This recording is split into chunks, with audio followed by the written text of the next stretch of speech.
مناظره با یکی از در واقع منتقدینی که خب خیلی نزدیک هم بود، تو جریان مناظره هم خیلی از اقدامات های جلیلی حمایت میکرد و توجیه میکرد، آقای دکتر فرهناکیان که قبلا عضو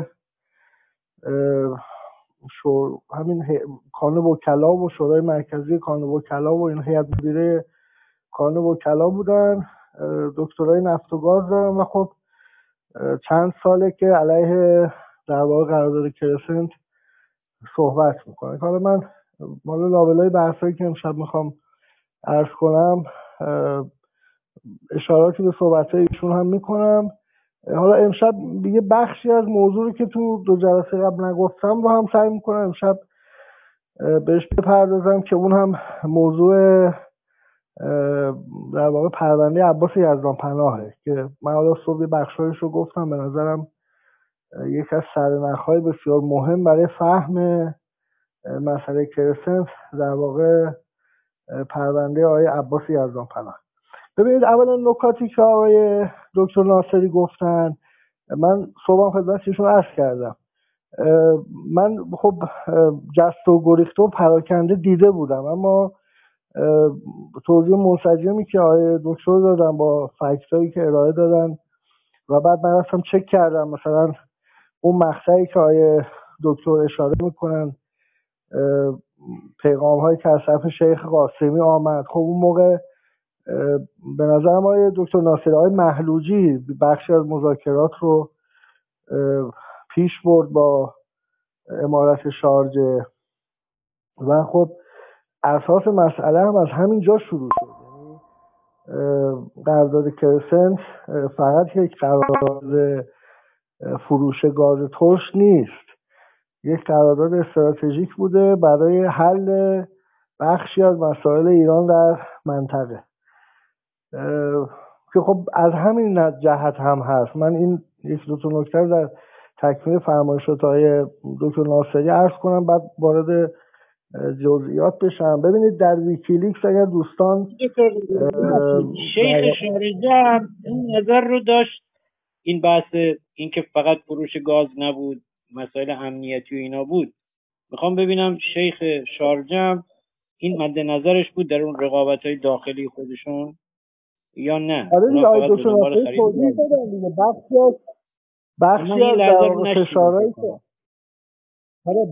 فشارهایی که از طرف ابوظبی می اومد بر شارجه در مورد این قرارداد، در واقع دلیلش همین اراده شارجه بود که در واقع از مسیر تامین انرژی یک بدبستونی میخواست با جمهوری اسلامی انجام بده. ببینید توی اسناد ویکیلیکس اگر شما کرسنت پترولیوم رو جستجو کنید به 6 سند میرسید که اسناد در واقع کنسولگری امریکا در دبی هست و سفارت امریکا در ابوظبی هست که به دقت اینها مسائل قرارداد کرسنت رو از همون دوره مذاکراتش دنبال میکردن. 2 جلسه به طور مشخص آقای حمید جعفر رو دعوت کردن در الان حضور ذهن ندارم به کنسولگری دبی دعوت میکنن یا به سفارت، ولی توی اسناد هست، من تو جلسه دیروز هم عرض کردم. و به خصوص مقطعی که تحریم های ایران داره شدت میگیره بعد از سال 2005 و امریکایی ها اونجا این نکات رو به آقای جعفر میگن که شما با توجه به تشدید تحریم ها در ایران ممکنه که این سرمایه گذاری که دارید میکنید برای انتقال گاز این دچار مشکل بشه. برای همین میخوام بگم که حساسیت روی قرارداد کرسنت بسیار بالا بوده، به همین جهت اساساً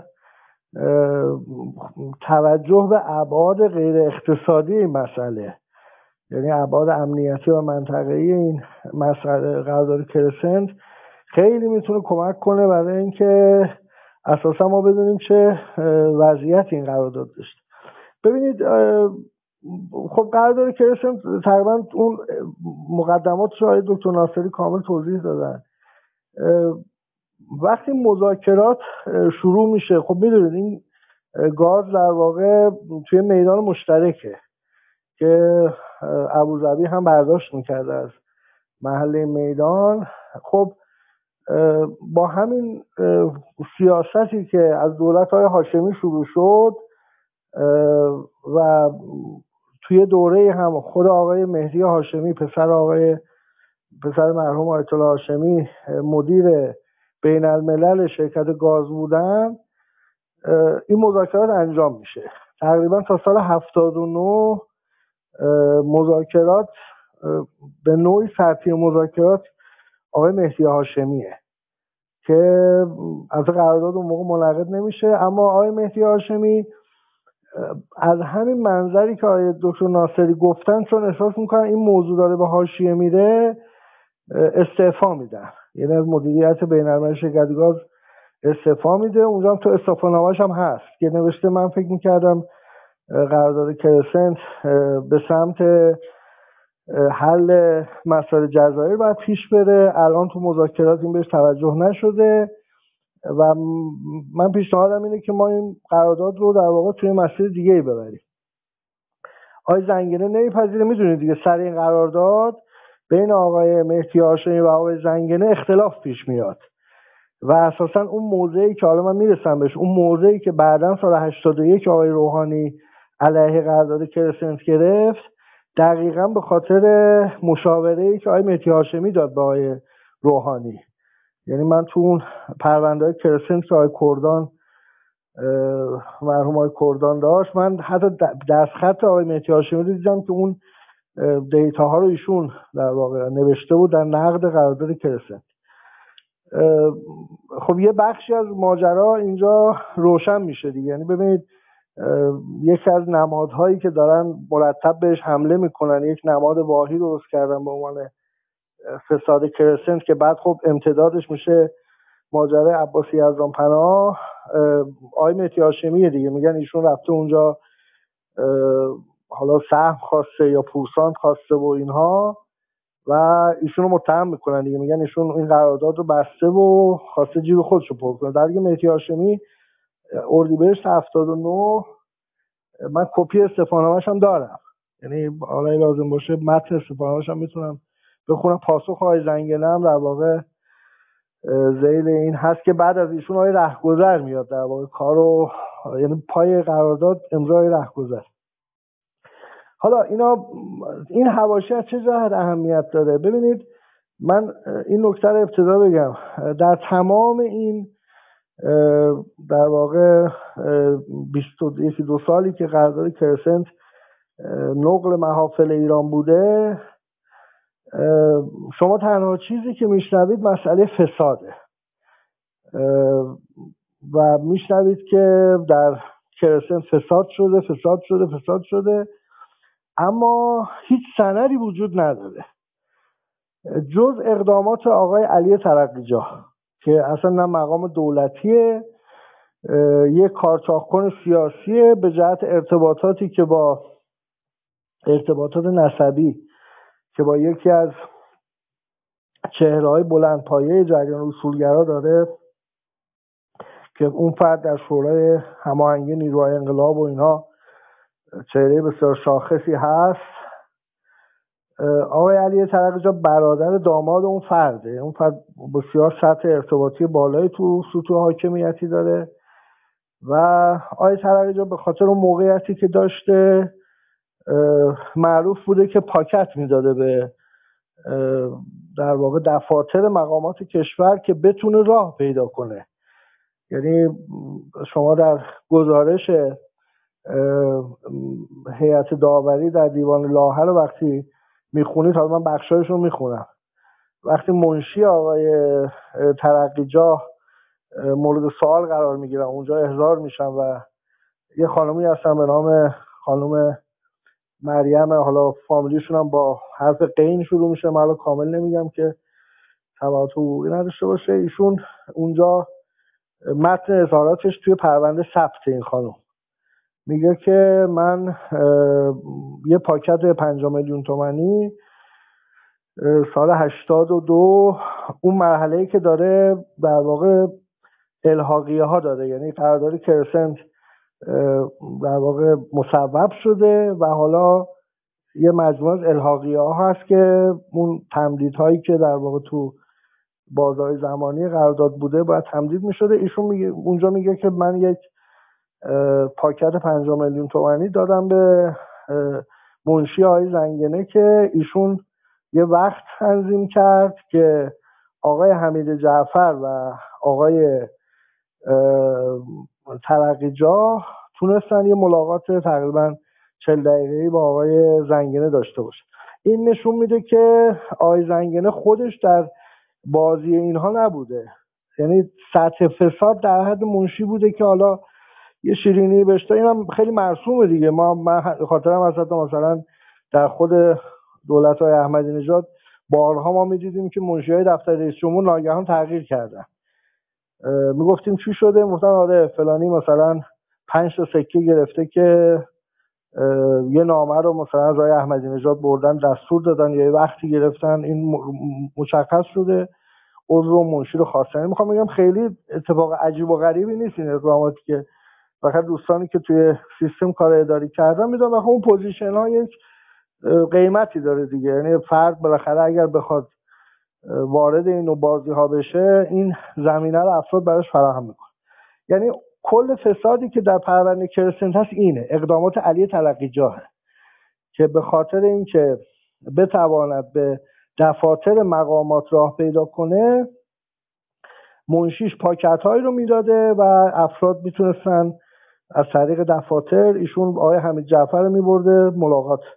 این خوب نشون میده که عرض کردم خدای زنگنه اهل فساد و اینا نبوده. یعنی اگر خدای زنگنه دستش در تبانی بوده با حمید جعفر نیازی نبوده که منشیش از این به قول من شیرینی ها بگیر. علی ترقیجاه این کار رو با طیف وسیع از مقامات جمهوری اسلامی کرده. در دادگاه لاهه به طور مشخص 2 مورد ذکر شده از طرف همین خانم مریم که عرض کردم منشی آقای ترقیجاه. مورد اولش منشی آقای زنگنه است و مورد دومش منشی مرحوم آقای رئیسیه که اون موقع دادستان کل کشور بودن و همین خانم مریم اونجا به جزئیات میگه که در دفترهای رئیسی به چه کسی متصل میشه، اون پاکت رو به چه کسی میده، حتی شماره موبایل اون فرد در شهادتنامه این خانم مریم قید شده و تو پرسش و پاسخی که عنوان میشه ایشون به دقت 2-3 بار میگه که بله پاکت رو بردم به منشی آقای سید ابراهیم رئیسی که اون موقع دادستان کل کشور بودن دادم تا یه وقت ملاقات بگیریم که بتونیم ایشون رو هم ببینیم. تو مناظره ما با در واقع تو شبکه اینجا قطع شد. یعنی من به محض اینکه اسم آقای رئیسی رو آوردم که این در واقع علی ترقیجاه چون مستندم هستیه، یعنی من عیناً از روی رأی دیوان داوری خوندم یعنی عین اظهارات این خانم اونجا ثبت شده. این اونجا قطع کردن دیگه، اونجا بعد دیگه بحث به طور زنده پخش نشد. این بخشی از ماجراست. یعنی میخوام بگم من همونجا هم از آقای دکتر فرهناکیان از پرسیدم، الانم میپرسم که آقا اگر در پرونده سندی غیر از اقدامات آقای ترقیجاه وجود داره دوستان بگن که مثلا مدیران وقت شرکت ملی نفت، اعضای هیئت مدیره، معاونین آقای زنگنه، خود آقای زنگنه، آقای مهدی هاشمی، کسانی که حالا به طریقی از آنها میتونستن مرتبط باشن با این پرونده، هیچ سندی وجود نداره. حالا من حتی این حرفم رو مستند میکنم به نامه خود آقای سعید جلیلی با آقای احمدی نژاد در سال 88 که حالا تو ادامه اون بخش نامه رو هم میخونم. بنابراین اساساً مسئله فساد در قرارداد کرسنت به این معنا که منافعی جابجا شده، یعنی کرسنت اومده، مدیریت کرسنت آمده بخشی از مدیران جمهوری اسلامی رو آلوده کرده که اینها در واقع گوش به فرمان مثلا آقای حمید جعفر باشن و هر چی که اون میگوید رو امضا بکنن، چون این تصور رو ایجاد کردن دیگه. این تصور ایجاد شده که آقای حمید جعفر مثلا یک کیفی از دلار داشته میداده همینطور به مدیران و همه هم در واقع سرباز ایشون بوده. اصلا چنین چیزی نیست.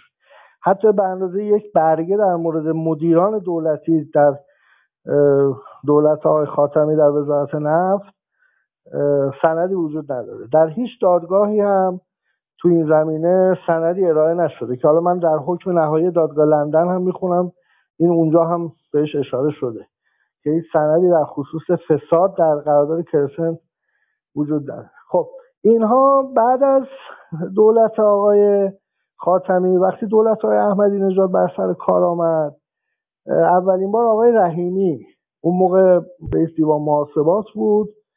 حالا من اصلا میدونم چرا ایشون این کارو کرد، حالا خیلی الان شاید اهمیت نداره داخل این اتاق، ولی جزئیاتشو نمیخوام باز کنم. ولی بالاخره یک از اهداف آقای رحیمی این بود که دیده بود نوع گفتمان آقای احمدی نژاد مثلا مدل بگم و افشاگری و اینها، چون اولین بار ایشون در بهمن 84 مثلا کرسنت رو به این شکل از زاویه فساد مطرح کردن، آقای رحیمی خیلی علاقمند بود با آقای احمدی نزدیک بشه. خب میدونید دیگه خیلی روابط نزدیکی نداشتن، چون آقای رحیمی تو انتخابات 84 از آقای هاشمی حمایت کرده بود و در ستاد آقای هاشمی و اینها بودن.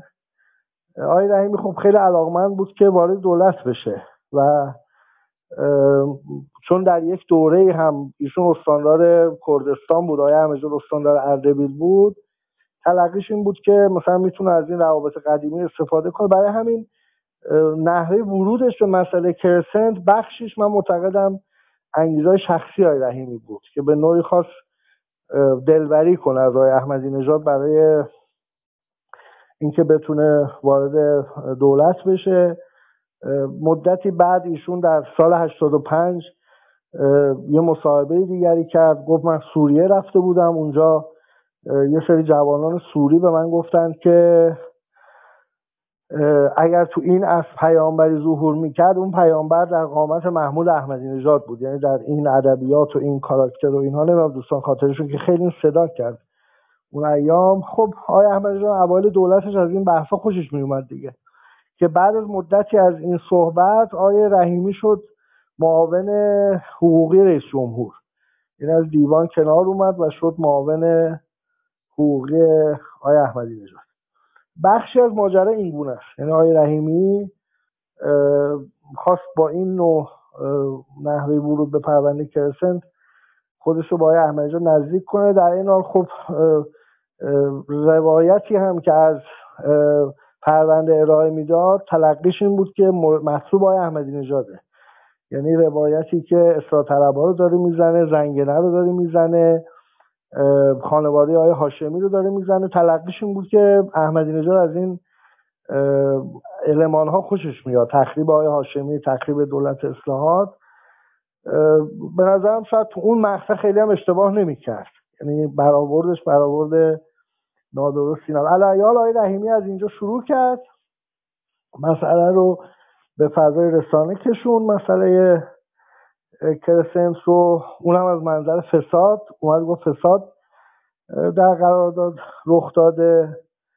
و بعد موقعی که علی ترقیجاه بازداشت شد بسیار به این موضوع بال و پر داد، کار به جایی کشید که یا دوستان دنبال بکنن حتی کار به تکذیبیه شرکت کرسنت کشید. یعنی شرکت کرسنت اومد گفت که ایشون ارتباطی با ما نداشته، یه قرارداد مشاوره با ما داشته و نه سهامی در کرسنت داره، یه فردی هست که بالاخره از ارتباطاتش برای کمک به کرسنت استفاده شد. یعنی رد کردن که ما با ایشون ارتباط در واقع مالکیتی داریم، چون آقای رحیمی طوری مطرح کرد که گویی ترقیجاه بخشی از مالکان کرسنت هست. خب این پرونده از اونجا آقای احمدی نژاد، حالا باز به جهت اینکه شاید همین نگاه آقای رحیمی باعث شد که آقای احمدی نژاد پرونده رو داد با کردان. اون موقع کردان قائم مقام وزیر نفت بود در ابتدای دولت. منتها ورود